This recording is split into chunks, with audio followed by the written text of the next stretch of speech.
I mean, if you went to, say, Hull, where I'm from, with 80 grand, you'd have a nice life. A very nice life, in London.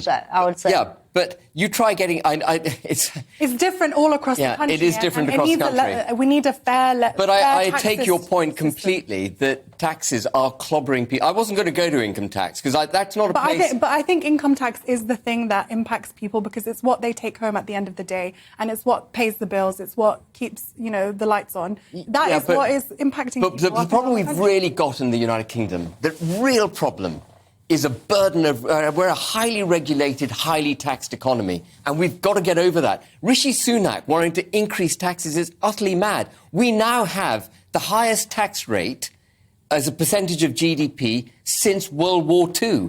I think this is where you and I agree, because I don't think Rishi should be Prime Minister. He's raised tax on... Well, Rishi's got us into this problem. He talks about grown-up politics, about being serious. He got us here.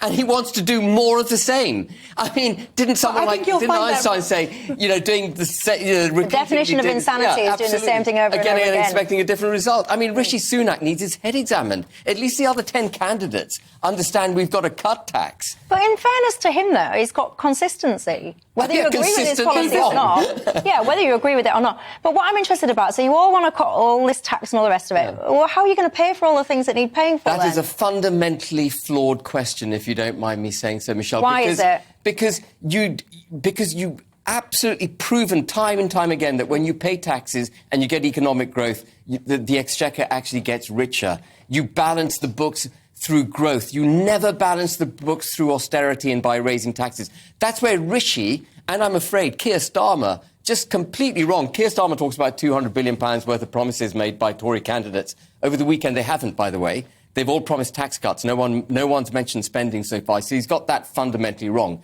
But you do not tax your way out of a debt problem. You do not tax your way out of low growth. The way to grow the exchequer's income is by cutting taxes. We are too highly taxed, and I come back to it again, too highly regulated.